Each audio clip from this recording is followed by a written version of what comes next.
Star Wars Rebels Season 2, Episode 12, The Protector of Concord Dawn. Now, I gotta say, I really love this episode because anything that focuses on Mandalorians is really awesome.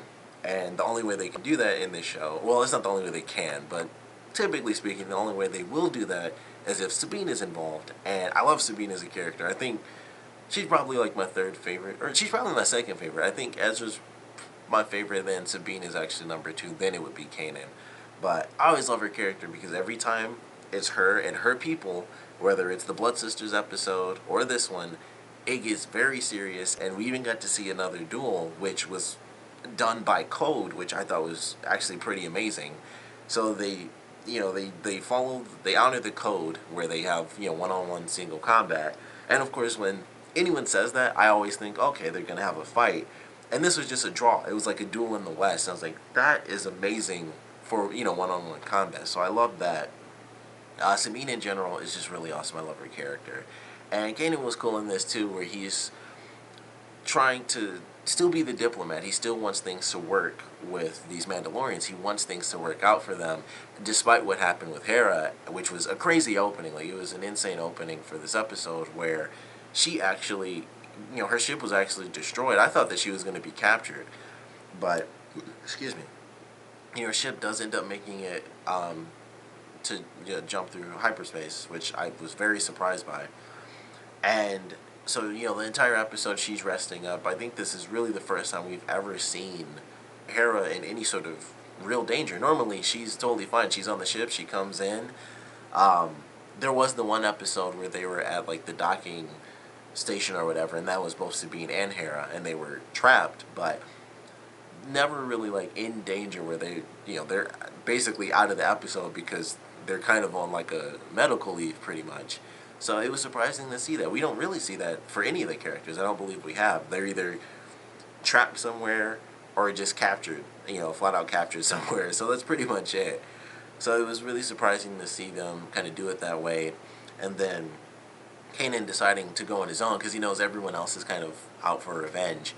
So he only brings along Chopper, who of course is the one person who doesn't want to go. And I really love the fact that of all the people, he hit Ezra just right in his leg. It's just like, hit him in the leg. And it's like, I didn't make him go with you, or make you, have to go with him.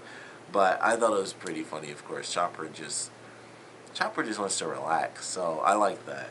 But Sabine, of course, sneaks on the ship, and she wants to get her revenge. She decides to follow Kanan, and we get some pretty cool backstory for him in this episode where he talks about this specific mission where the leaders of this sect of Mandalorians used to fight with the Jedi during the Clone Wars, and he saved them from Imperial troopers. And I thought that was really cool, or the Imperial droids at the time. So I really loved that. I was like, that was kind of cool to talk about something from the Clone Wars and Kanan talking about his past as a young Padawan, and how this Mandalorian guy actually saved him. And I just thought, like, that was really cool that they even threw that in there because, they've mentioned it before, but every time they do, it's just really cool because it's so crazy to think of a character from this time within the universe, even though it wasn't that long ago, but it's just crazy to think of a character during this time in the universe talking about the Clone Wars. So it's just always really interesting. And at this point, in the Star Wars universe, like with the new movie out, no one from that time is alive anymore. They might be alive in the form of spirits, but well, I guess that's technically not true either, because Kanan could still be alive. Yeah, I guess Kanan could technically still be alive. He'd be super old at this point, but I guess he could still be alive in the time frame of the movies. That's slightly possible. I'd say he's probably in his 20s. We could say he's in his 20s or something. So yeah, he wouldn't even be that old really. So it's still possible for people that were very young, and he was in the war, so I don't know exactly the age because I didn't really look into the extended universe of how old someone could be before they were allowed to go out as a Padawan. But Ahsoka was really young. Like, I would assume that they're basically the same age. So it would have to have been, I think, when the series first started, because she does actually grow up if you go back and watch the Clone Wars. It's one of those things you never notice when you're watching it, but if you see her in the first episode or like in the very first movie for the Clone Wars show, and then you watch like the last episode she was in for I believe season 5. Huge difference. You can see like her hair or like her tendrils have grown, and I thought that was cool. I saw that in a video once, and I was like, I never recognized that. Through all the years, it was just like, oh, there's Ahsoka. Never even realized she got a little bit taller or any of that stuff. So that was kind of cool. But they were young. They were probably early teens. They were probably about 12 to 13. So them talking about experiencing those times is just it's kind of crazy, and I love whenever they do that. So that was pretty cool. Even though it's very casual, it was just like, that was a really long time ago. And then when he talked to the Mandalorian, he's like, I fought one losing war for the Jedi. I'm not going to do it again. And I thought that was cool. And Kanan even revealing himself to be a Jedi and talking about the Clone Wars in general was just really sweet. I was like, that is a cool way to do that. Because he remembered that guy, saving himself and his master. So I just loved that part of the episode. And then, just, all the crazy action was actually pretty fun too. And them blowing up all the ships. Kanan holding on for dear life on this ship, which those are some of the coolest ships I've ever seen in Star Wars. I mean, they've done some really awesome ships in this season. They've only done 2 really that have stood out. But that crazy ship that has like that mega laser on it, and then the Mandalorian ships in this episode were so cool because for once they made a ship where I was like, that makes sense as a ship, because everything else it was like, it's Star Wars, so people are just like flipping and spinning and stuff. And I guess with it being in space with lessened gravity, it's not as effective. If you're upside down, you don't feel as much of an effect. Like blood is instantly rushing to your head. That probably doesn't happen, but there's also artificial gravity inside of those ships, so it kind of does happen. But for once, they had a ship where they do all the crazy turns, but the center is just right here, and the wings move around it, which I believe I may have seen before somewhere else. But I thought it was really awesome. I was like, that finally a ship that just makes sense. You aren't just going in crazy spirals and trying to, maintain vision. You just stay perfectly still and the ship rotates around you. And I thought that was awesome. Like, I loved the design as well, because it was a simple color scheme, for the ships. They're basically just blue and gray, and I was like, I kind of like that. That's simple enough, works for me. So, I really liked how the ships looked. Like I said, Sabine in this episode was really awesome, and she says like her family name, which I wish I could remember, but they call her family traitors, basically to other Mandalorians because of what they've done. And she mentions like, yeah, my mother did that, but not me. Like, I'm not a bounty hunter. I used to be a bounty hunter, but I'm not anymore. And I thought it was really cool. It's like, they talk about, we don't get enough of the Mandalorians, I personally feel, because they're always sweet. Like, I mean, I know we have Boba Fett and everything like that, but Mandalorians in general are just fighters. And we've had some, had some in the Clone Wars, like the one guy, which I'll never forget, the guy who actually fought against Obi-Wan and he had like a freaking black blade. That guy was awesome. Like, kind of a dick of a character a little bit from what I remember. And also I think he became a good guy later on, but like their first couple of interactions, I think he was just a villain, Mandalorian. He may have always stayed a villain, actually, but liked those guys because they were tough to beat, and that's why I liked the Mandalorians so much. So it was fun to see that in this episode for sure. I love any Mandalorian-based episode is awesome in general, and then I love Sabine as a character, so that just makes it better. Like, she doesn't have to be there for me to really love a Mandalorian-centric episode, but if they're gonna do that, they're gonna do it because Sabine is a Mandalorian. So it makes it just combines two really great things. Where it's like I get to see more of Sabine's backstory or hear about it, and I get more about Mandalore in general, or just Mandalorians in general, not like actual place. But I really loved it. I thought it was awesome. And her talking about how she made her armor, and them saying like, oh, I didn't steal this, I made this with my mother, growing up. I was like, that's just the fact that she said that was really awesome.